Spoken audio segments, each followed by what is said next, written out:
বিসমিল্লাহির রহমানির রহিম। ম্যাক্রোমিডিয়া ফ্ল্যাশের এই টিউটোরিয়ালটিতে আপনাদেরকে স্বাগত জানাচ্ছি আমি মাসুম বিল্লাহ। বর্তমান বিশ্বে 2D অ্যানিমেশন সহ ওয়েব ওরিয়েন্টেড যে কোনো কাজ করার ক্ষেত্রে ফ্ল্যাশ একটি জনপ্রিয় সফটওয়্যার। এর অন্যতম কারণ হচ্ছে ফ্ল্যাশে আমরা যে কোনো কাজ করি না কেন এর সাইজ কিন্তু খুবই হালকা হয়। কার্টুন যদিও ফ্ল্যাশে অনেকে তৈরি করে থাকেন, কিন্তু প্রফেশনাল কার্টুন নির্মাতা প্রতিষ্ঠান সাধারণত টুন বুম স্টুডিও, সিটিপি প্রভৃতি সফটওয়্যারসমূহ ব্যবহার করে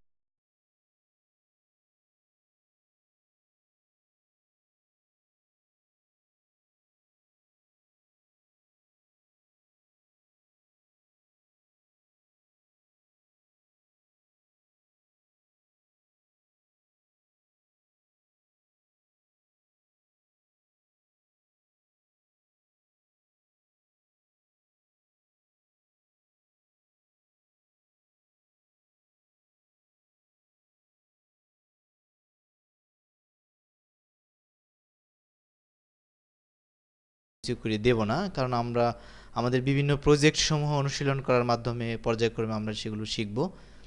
তবুও মূল ইন্টারফেস সম্পর্কে আমরা একটু হালকা পরিচিত হতে চাচ্ছি। তো মূল ইন্টারফেসের প্রথমে এখানে যে মেনুগুলো রয়েছে এই মেনুগুলো আমরা পর্যায়ক্রমে শিখব। এখানে file, edit, view, insert, modify প্রভৃতি মেনুসমূহ আমরা কিন্তু দেখতে পাচ্ছি।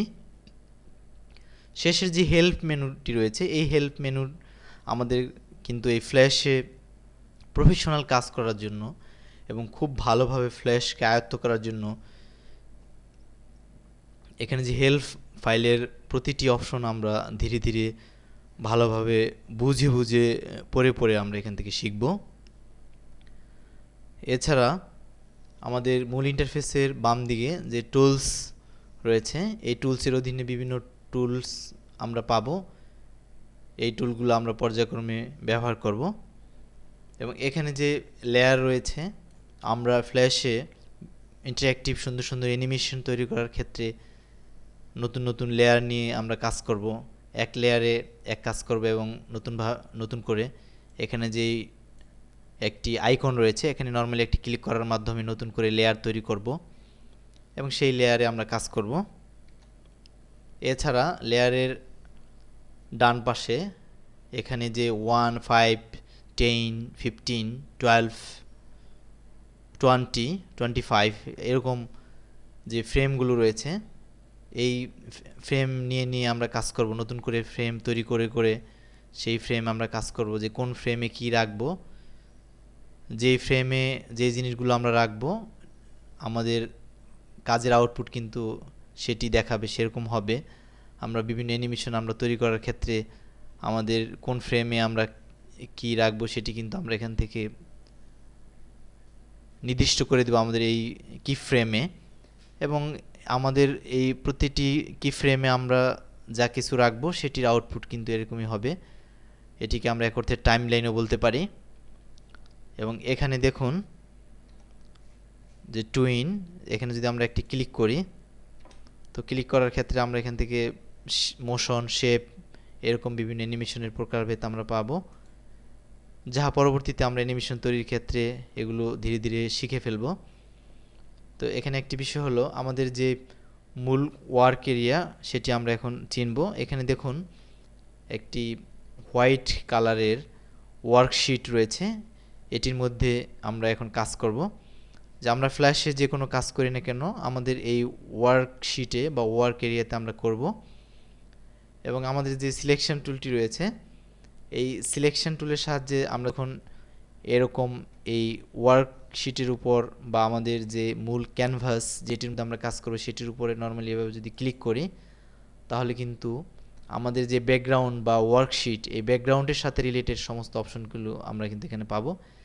এখানে আমরা সাইজ এখানে নর্মালি একটি ক্লিক করার মাধ্যমে এবং এই ডাইমেনশনে উইথ এবং হাইট আমরা কিন্তু এখান থেকে এর মান বসিয়ে দিয়ে আমরা আমাদের ব্যাকগ্রাউন্ডের বা ওয়ার্কশিটের প্রশস্ততা এবং যে দীর্ঘ কতটুকু হবে সেটি আমরা এখান থেকে নির্দিষ্ট করে দিতে পারি। এছাড়া আমরা আমাদের ওয়ার্কশিট বা ব্যাকগ্রাউন্ড কালার কিন্তু এখান থেকে নির্দিষ্ট করে দিতে পারি। যে কোনো ব্যাকগ্রাউন্ড আমরা এখান থেকে নির্দিষ্ট করে যদি ওকে দিয়ে বেরিয়ে আসি, দেখুন শুরুতে কিন্তু আমাদের ব্যাকগ্রাউন্ড কালার হোয়াইট ছিল, বাট এবার আমরা এটিকে নীল কালারে পরিণত করতে পেরেছি। এই ব্যাকগ্রাউন্ডে কালার এখান থেকে ক্লিক করেও কিন্তু আমরা করতে পারি, যে কোনো কালার আমরা এখান থেকে নিতে পারি। এটি হলো যে ব্যাকগ্রাউন্ডের সাথে রিলেটেড অপশনগুলো আমাদের নিচে থাকবে, কারণ আমরা আমাদের ব্যাকগ্রাউন্ডের উপরে এই সিলেকশন টুলের সাহায্যে ক্লিক করেছি। কিন্তু যখনই এই টুলস মেনু, এখানে যে টুলস রয়েছে এই টুলের সাহায্যে আমরা যদি এখান থেকে যেমন ধরি যে ওভাল টুল, এই ওভাল টুলটি ক্লিক করার মাধ্যমে দেখুন এখানে ওভালের সাথে রিলেটেড অপশনগুলো কিন্তু অ্যাক্টিভ হয়ে গিয়েছে। এবার যদি আমরা এটিকে ড্রয়িং করি, এখানে যে ওভালটি আমরা সিলেক্ট করেছিলাম সেটি আমরা মূল ক্যানভাসে এভাবে মাউস দিয়ে এখান থেকে ড্র্যাগ করেছি। এবার আমরা এই সিলেকশন টুলের সাহায্যে এটিকে ক্লিক করার মাধ্যমে সিলেক্ট করব এবং দেখুন এখান থেকে কিন্তু আমরা আমাদের এই ওভালের কালার সিলেক্ট করতে পারি। এখানে যে সলিড কালারগুলো রয়েছে সেই কালারগুলো, অথবা এখান থেকে যে কোনো গ্রেডিয়েন্ট কালার আমরা এখান থেকে দিয়ে সেই কালারে রূপান্তর করতে পারি আমাদের যে ওভালটি আমরা ড্রয়িং করেছি সেটি। অর্থাৎ এই টুলসের এখানে যে সিলেকশন টুলটি রয়েছে এটি যদি আমরা আমাদের ব্যাকগ্রাউন্ডের উপর ক্লিক করি তাহলে ব্যাকগ্রাউন্ডের সাথে রিলেটেড সমস্ত অপশনগুলো এখানে পাবো, অথবা এখানে আমরা যেই অবজেক্ট নিয়ে বা যেই টেক্সট নিয়ে আমরা কাজ করব সেটির উপর যদি আমরা এভাবে আমাদের সিলেকশন টুলের মাধ্যমে সাহায্যে একটি ক্লিক করি তাহলে তৈরিকৃত যে অবজেক্টটি বা যে টেক্সটটি আমরা এখানে ড্রয়িং করব সেটির সাথে রিলেটেড সমস্ত অপশনগুলো এখান থেকে পাবো, এবং যে অপশনগুলোর সাহায্যে আমরা আমাদের টেক্সটকে অথবা আমরা আমাদের শেপকে বা আমরা আমাদের যে অবজেক্টটি তৈরি করেছি সেটিকে বিভিন্নভাবে মডিফাই করতে পারবো। তো ফ্ল্যাশে কাজ করার ক্ষেত্রে দুটো টুলগুলো আমাদের কিন্তু প্রায় হ্যান্ডেল করতে হবে। এই দুটো টুলের মধ্যে একটি হলো হ্যান্ড টুল, কারণ আমরা আমাদের যে মূল ওয়ার্কশিটটি পাবো সেটি অনেকটা ছোট বলা যায়। এটিকে আমরা এখানে ক্লিক করার মাধ্যমে অনেকটা বড় করে নিতে পারি। দেখুন এখানে ক্লিক করার মাধ্যমে আবার এটিকে ছোট করতে পারি।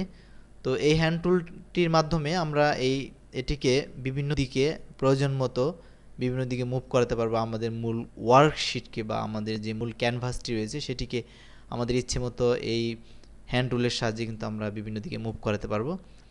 আরও একটি অত্যন্ত গুরুত্বপূর্ণ টুল হলো যে এখানে আমাদের যে জুম টুলটি রয়েছে, আমাদের ফ্ল্যাশে কাজ করার ক্ষেত্রে অনেক সময় এরকম প্রয়োজন হবে যে আমাদের মূল যে ওয়ার্কশিটটি রয়েছে সেটিকে আমরা বড় ছোট করব। এই জন্য এখান থেকে নর্মালি একটি ক্লিক করার মাধ্যমে জুম টুলটি আমরা সিলেক্ট করব এবং কিবোর্ড থেকে আমরা কন্ট্রোল এবং প্লাস যদি প্রেস করি তাহলে বড় হবে এবং মাইনাস প্রেস করলে ছোট হবে। দেখুন খুব দ্রুত কিন্তু আমরা এই কাজগুলো করতে পারবো।